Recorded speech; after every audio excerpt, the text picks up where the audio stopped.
we won't be here. And in 50 years, some of our family members, if we have kids, they'll remember us on our birthday or for something we did or a foundation we Yeah. started. And then 100, 150, 200 years Sure. will go by, and there won't be anybody that will know who we are, that we existed.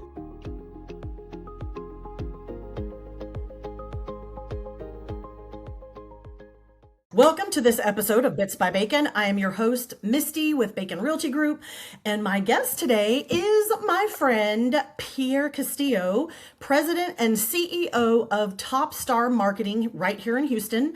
He specializes in high-impact brand management and corporate event production.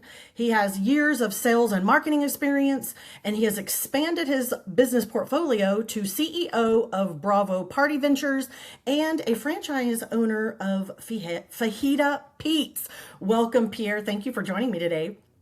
Thank you, Misty. It's so great to It's been a hot see minute you. It's been a hot minute since we've seen each other. So tell me how your experience, your sales and marketing had brought you to creating Top Star Marketing. So Top Star Marketing came as a result of basically me working I was working for Chick-fil-A at the time, actually, as a marketing director.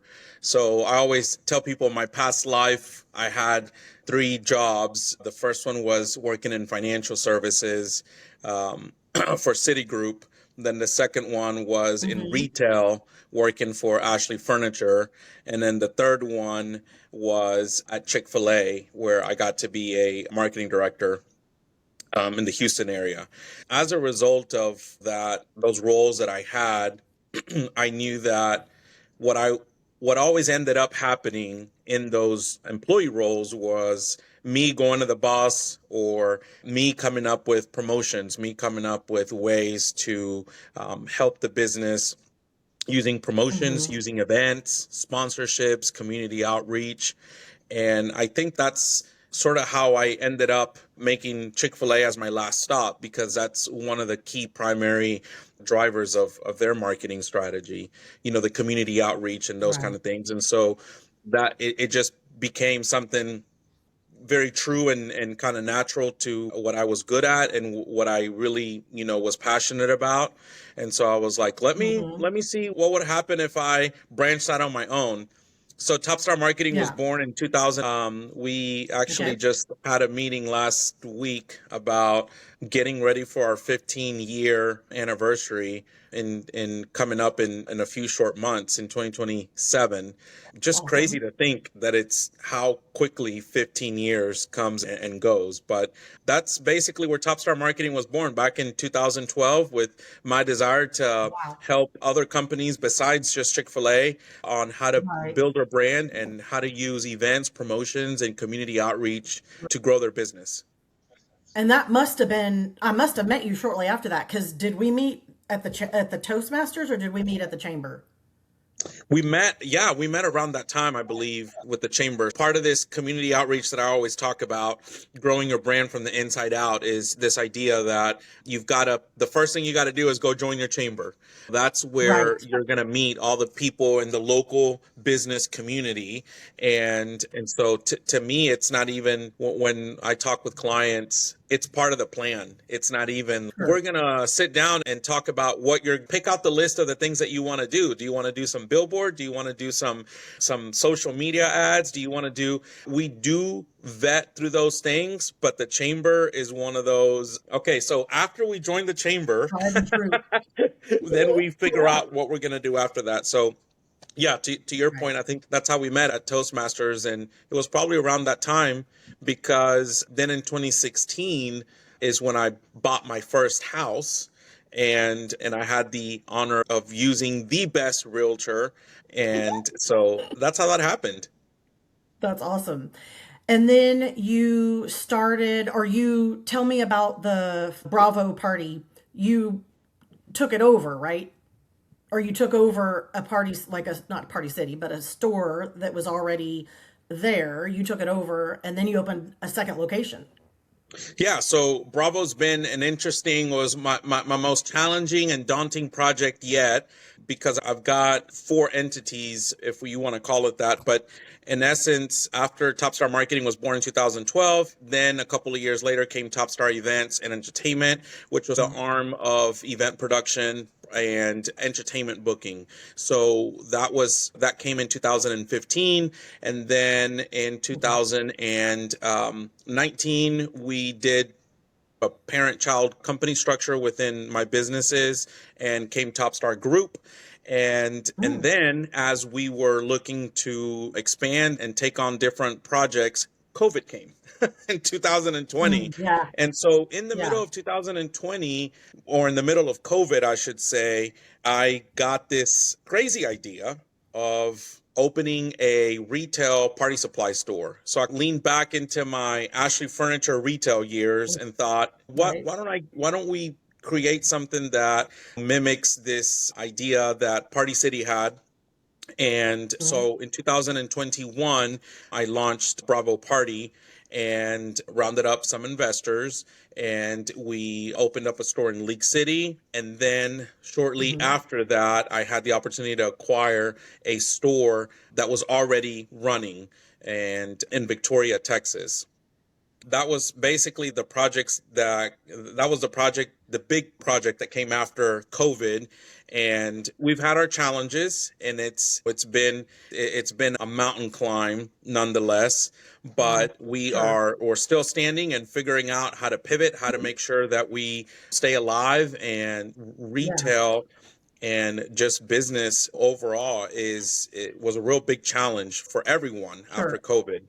But yes, Bravo is right now going through a transformative process of a relaunch that we're getting ready to do in the summer. And my hope is that we'll have our store reopen again that we had to close in Houston closer to the end of Gotcha. the year. Gotcha. Awesome. We'll have to put at the end, we'll put all your contact information, your some links and numbers so people can stay in touch with you. So then your next adventure was becoming a franchise owner of Fajita Pete's. Tell us about the journey there and how that's going. So that came in 2023, the end of 2023, going into 2024, through the chamber. Interestingly enough, I met Michael Blaylock, who was at the time the franchisee for two locations in Okay. Clear Lake, in the Clear Lake area. And so I always liked, I think we all like fajitas, right? And I met Michael, and we basically just kind of talked on and off here and there, as you tend to do with your colleagues from that you meet from the chamber, from Right. networking events. Sure. And one day I was talking to Michael, and he's, yeah, I'm looking at expanding into Austin, but I don't know if I can split my attention in two different markets. And the irony Right. behind that is, around that time I had just acquired the Victoria location, which is about 2.5 hours away from where we live. And I told him, I said, Michael, it's tough. It's tough to try to grow businesses or two businesses in two different markets, For, particularly a for small sure. business and one where you're bootstrapping the whole operation. And we had that conversation, and then a couple weeks later, he calls me and I'm actually going to sell the location in Clear Lake, because so I can focus all my time on the Austin expansion. And so it wasn't really something that was planned with Fajita Pete's per se. It was a Gotcha. timing and an opportunity that came, and we worked out a deal. Hmm. And so I acquired the Fajita Pete's Clear Lake franchise. And boy, has it been a new type of learning process, because all of the other businesses that I've talked about before, Top Star and Bravo, those are what I call Right. my babies. I get to mold them and figure out the colors and the logo and the strategy. Sure. And I also have to come up with all of the resources that are required to keep those operations alive and moving. And Fajita Pete's is a franchise. And so that's just a different kind of world in terms of the parameters that you have to operate under, and just Right. what that looks like from an entrepreneurship or an owner's perspective. But Sure. to talk about the brand, I absolutely love it. People really have a knack for Tex-Mex and fajitas. They love them. And Yeah. so this particular model is really focused around catering for groups. So fajitas in the workplace, the industry, chemical plants, hospitals. We get a lot of business from pharmaceutical reps that go and do presentations and things of that nature. And so they're ordering fajitas for 10, for 20. We also Right. do banquets for schools and different types of large group catering orders. And that's kind of really what the focus is for this particular franchise. And in Clear Lake, what a great area. All the subcontractor, NASA contractor companies, and like you said, the schools. So there's a lot right there in your backyard. Correct, correct. Yep. And I'm So drinking back my to coffee right now with my Fajita Pete's cup. oh, very cool. I'm gonna have to get you some of our coffee. Next event, I'll let you know where we're gonna be so you can come taste our coffee. It's pretty Yes, awesome. yes, absolutely. So what's next for you? What's on the horizon? Any different opportunities, something that you're wanting to do, something already in the works that you're able to share with us?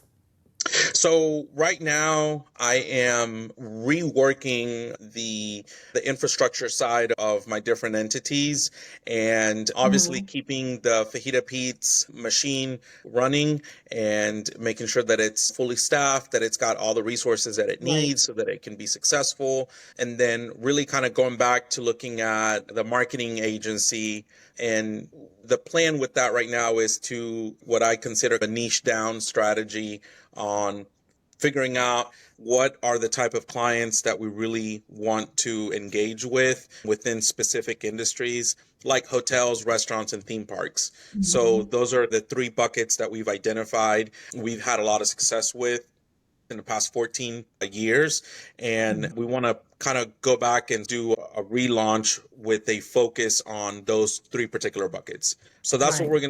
what we're going to be doing on the marketing side. Like I mentioned earlier with Bravo, we're working on also reworking the mechanics of where our retail brick and mortar store is going to look like, and Right. then building out Right.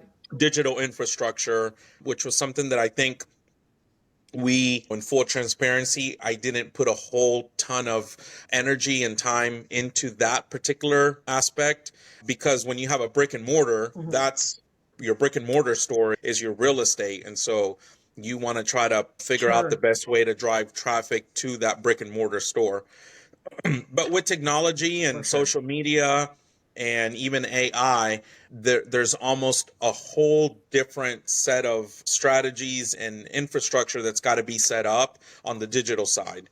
Hmm. Your Google, your Gotcha. Yelp, your Facebook, all of that is really a crucial piece of people's businesses nowadays. And so I'm taking my own advice, if you will, to apply those layers onto the Bravo and the Top Star and the event side with the things that I have ownership of. That's perfect. No, I love it. And back to the brick and mortar, when we were looking at opening a coffee business, my deterrent was I found a building and it was not that expensive.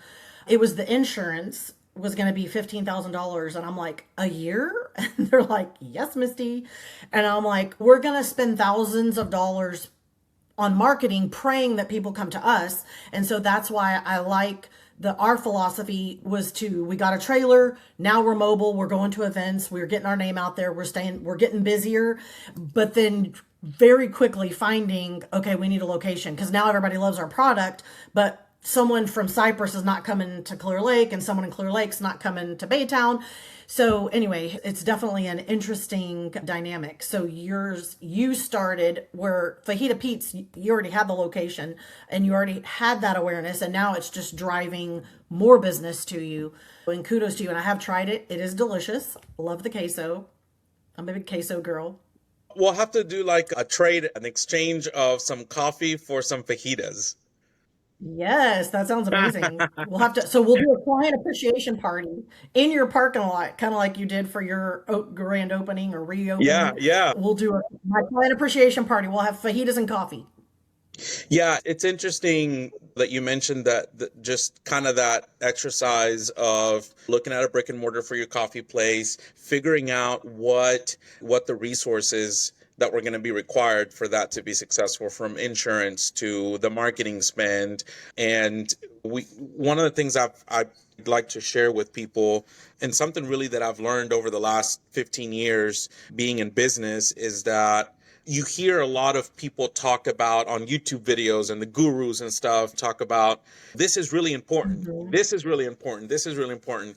But I read an article the other day. I think it was maybe John Maxwell or Tony Robbins, but they said something about if everything is important, then nothing is important. And it kind of struck a chord Right. with me because I think entrepreneurs, people that are in business for themselves, or even executives that are working in a corporation, it's easy for us to fall into that cycle of feeling like we've got to do everything. And the reason why we feel that way Right. is because we get bombarded with these messages that the marketing is important, and the brick and mortar is important, and the Facebook page Right. is important, and your taxes are Yeah. important. And then you Yeah. feel like you're moving in 35 different directions. And then you get to the end of your Yes. week and you're like, whoo, boy, I'm tired, I'm exhausted, and I have not even accomplished one third of the things that were on my list. So to Yes. to me, the exercise becomes a game of prioritization, like figuring Mhm. out within all the things that are important, how can I allocate and divide my time, energy, and resources to figure out what order I'm going to put these items in, and then work through my whole Sure. week so that I can deliver as much impact as possible, rather than just checking off all these boxes and feeling like kind of you're chasing your butt at the end of the week. And it just becomes Sure. something that can lead to burnout, can lead to feeling like you want to quit, like Sure. you don't want to do it anymore. And For so sure. that's something I like to share with people when we're talking through transformation or just startups in general, building out a business from scratch.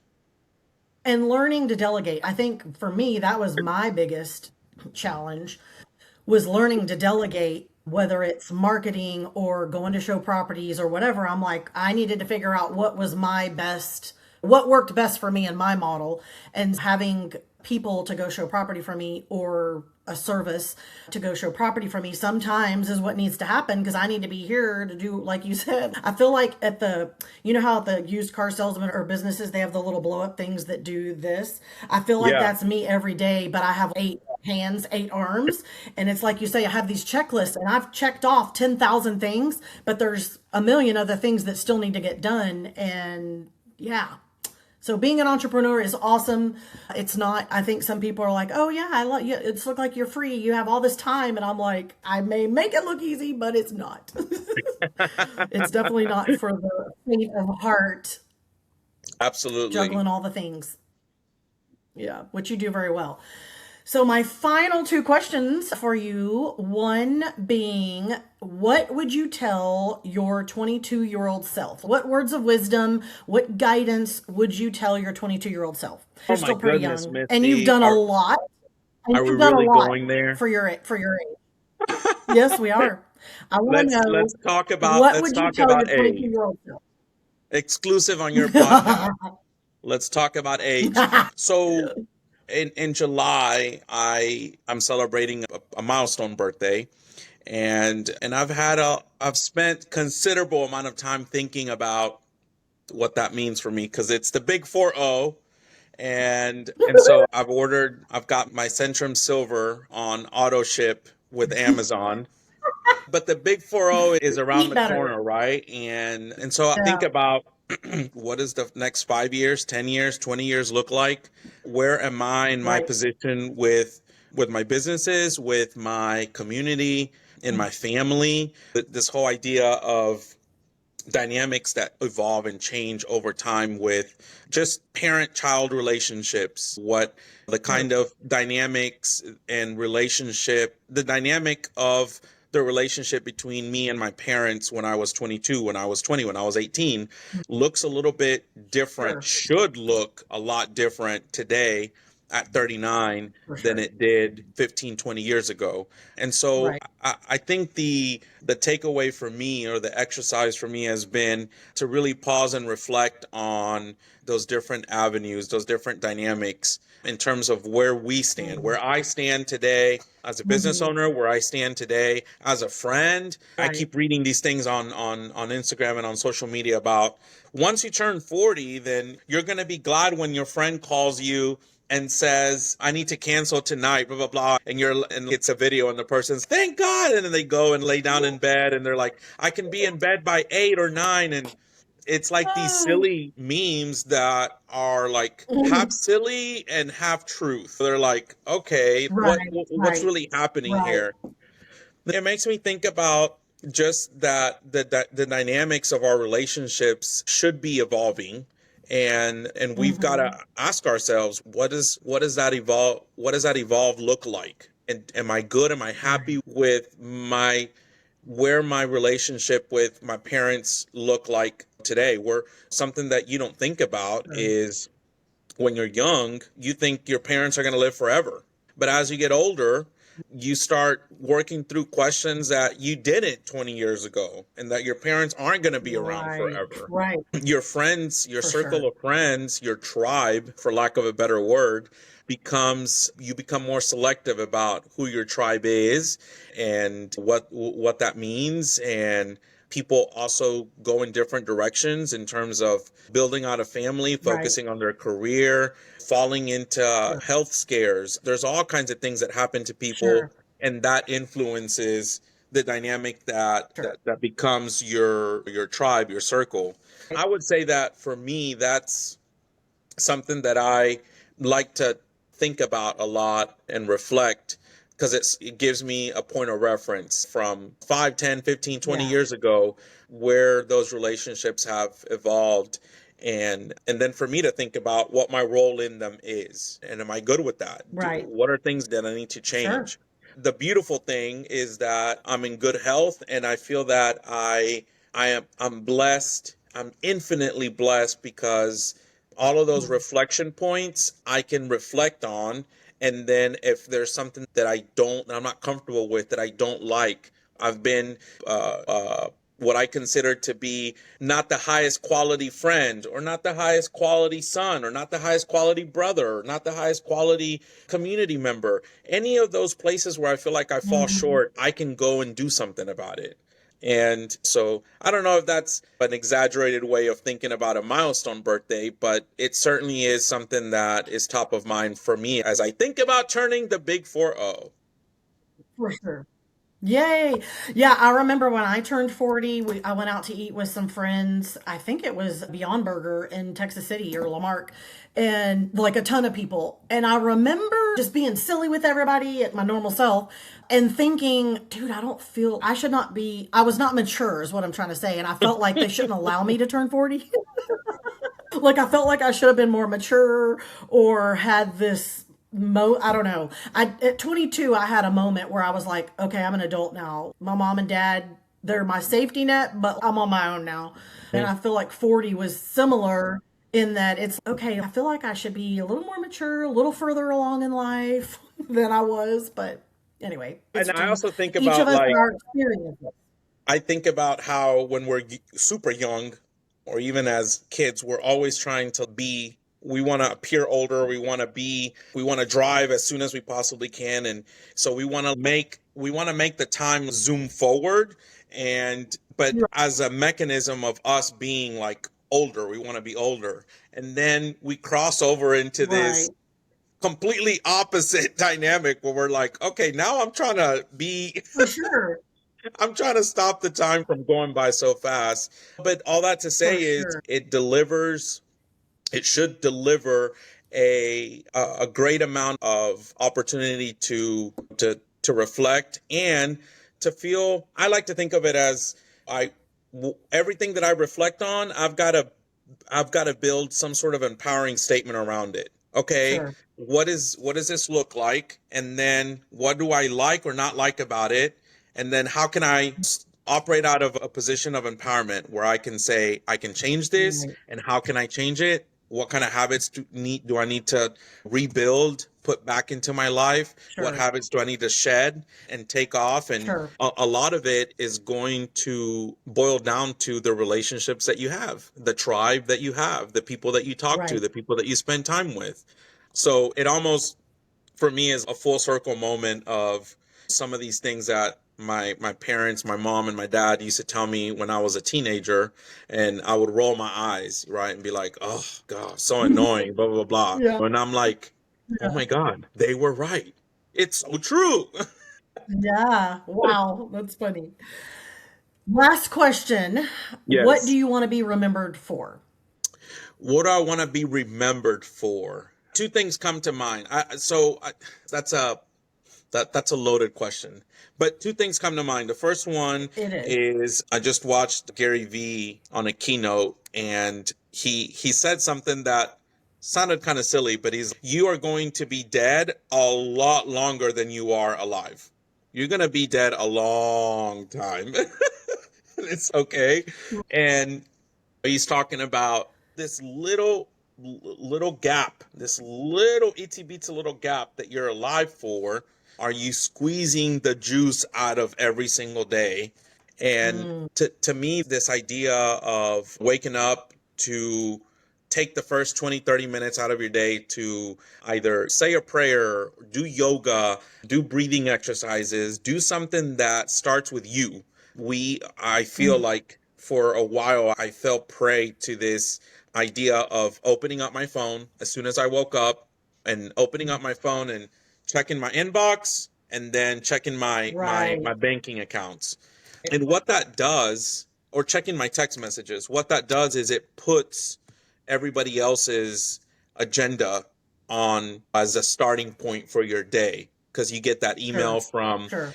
a contract fell through, something happened. And Yeah. so I think there was a time where I felt like I was basically living out everybody else's kind of agenda. And I felt like I needed to empower myself to kind of take that back and say, no, you know what? The first 20, 30 minutes of my day I need to set the tone. It doesn't mean that those For emails and sure. those texts and those things aren't going to be looked at, but I've got to You'll start my still be day there. with an attitude of gratitude and figuring out a way Yeah. to sort of be more of a thermostat than a thermometer. And Ooh, I I like think it. that's a John Maxwell thing, that good leaders are thermostats Yeah. and good Yeah. managers are thermometers. So this idea to me has made me think about all of the things that we do ultimately end up with, one day we won't be here. We won't be here. And in 50 years, some of our family members, if we have kids, they'll remember us on our Mhm. birthday or for something we did or a foundation we Yeah. started. And then 100, 150, 200 years Sure. will go by, and there won't be anybody that will know who we are, that we existed. There's very rare exceptions of people Sure. in our day, but Sure. I think when, for me, the answer around what do I want to be remembered for is that I was valuable. I was a person of value for my tribes, for my community Hmm. at large, for my family, for my businesses. And I think if I feel like at the end of the day or the week or the month, I've given my best to empower myself, be the best version of myself, I think that ultimately that will have a result, a positive result, into shaping and crafting Right. the kind of memories that people will take away from their interactions with me. I know that sounds maybe kind of fortune cookie-ish, but it really is my truth and the way I see it. I love it. And you already are living those things out. Like my biggest thing I remember about you, every time we see each other, I'm like, Top Star Marketing, and you're like, Misty is my agent. Yes, But Misty is when my I see you, realtor. like, I feel good, I feel seen, I feel heard. So you are living that out now. Yep, And I love your perspective of being able to shift. So if you see something that you're not liking, whether it's with your family or a friend or your business, whatever you're doing, you pivot and you're willing to take that make the change that needs to be done to make yourself. Yeah, I think about the root of most, if not all, of my frustrations. They're almost always centered or rooted in my desire to change something that's external, that's outside of me. And so Yeah. if you spend your time focused on that, then you're gonna be frustrated a lot. You're gonna spend a lot of time frustrated because you can't change that. For sure. When people tell you Right. all the time, focus on the things that you can change, and you can't change other people. Only Right. other people can change within themselves. And so I feel like if Right. I have to remind myself that it's up to me for looking at what needs to improve, what needs to pivot, what needs to change, then ultimately it's not necessarily always the most enjoyable thing, because sometimes bad habits, isn't there a song or a saying like bad habits hard to break? But it's true. It's hard because we develop habits that maybe on a short term scale feel fine, or they give us kind of that initial, it feels good, or you're operating in a place of Right. comfort Or it's just because it's easy. what you've been doing. Yeah. But the long term Right. effects of it is that it's not serving you, and it's not serving you into becoming Right. the person that you want to become, the best version of For yourself. sure. And a ship just 1 degree off course eventually is going to be going in the opposite direction. Correct. That is correct. So thank you, Pierre, so much for your time today. Super excited about your launch. Would love to be there, support you. You are definitely going to be there. You're going to be But again, VIP July 18. yes, July 18th. Okay. I'm marking it in my calendar now. Yes.